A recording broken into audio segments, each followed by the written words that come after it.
שלום לכולם. אני רציתי לעשות פה איזושהי סקירה בסיסית של ה-NuColor. האיכות כמובן, כמו שאתם רואים, של המצלמה לא כל כך טובה, אבל ננסה לעשות מה שאפשר. בעיקר לטובת אלה שהתעניינו לראות איך הוא עובד עם העברית, ולגבי התהליך שבו פורצים אותו.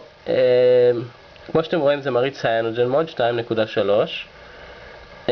ביצועים טובים, יחסית באמת שאני די מרוצה. אפשר להיכנס פה למניו. בתוך CyanogenMod קיימת אפשרות לעשות overclocking.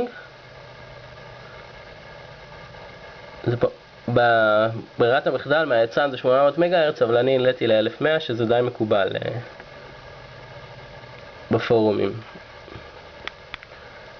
ביצועים לא רעים בסך הכל. אמור לצאת איזשהו קאמר חדש שאמור מאוד לשפר את הביצועים, לא התקנתי בינתיים. פה למטה יש איזשהו שיפורים שהם הוסיפו לטאבלט. זה נותן כפתורים נוספים, זאת אומרת ה-NuColor מגיע רק עם כפתור אחד פיזי, וזה נותן גם כפתור של מניו, back, חיפוש, זה שולף את ה-notifications.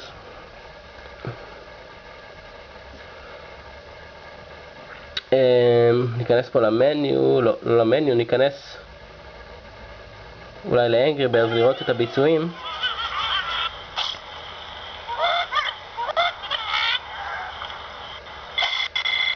בדיוק עברתי פה שלב, אז רק שנייה.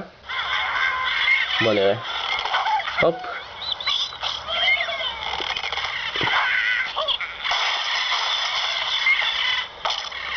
מצטער על הזווית, אני פשוט מעדיף שלא פה להתחכם עם הסטאפ שלי. הזום לא רע, זאת אומרת הכל זורם פה יפה. הם הוסיפו כפתור גם אופ של פול סקרין, שזה נחמד לאללה. מה עוד יש פה? זה הדפדפן. עוד פעם, ביצועים לא רעים. pinch to zoom. יש עברית כמובן. כל התיקונים של CyanogenMod של העברית קיימים פה. וכמובן אפשר להשתמש בו כקורא ספרים רגיל. ובהיבט הזה הוא עובד די טוב.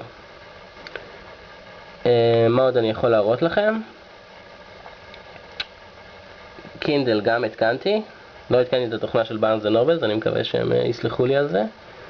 אבל זה קורא ספרים של קינדל שאני משתמש בו. הנה, כמו שאתם רואים יש טיפה לגמגום. האמת שזה לא היה, יכול להיות שזה בגלל, האמת שקשה לי לדעת למה, אבל הביצועים היו פה בהתחלה טובים. לא יודע, כנראה שאני אצטרך לעשות פה איזשהו פלאש חדש.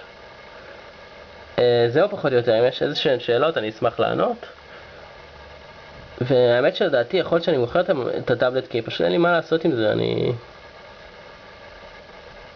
אין לי יותר מדי שימוש לטאבלט, אני כנראה אשים את זה או ביד 2 או באי-ביי. בכל מקרה אם יש למישהו שאלות אני אשמח לענות.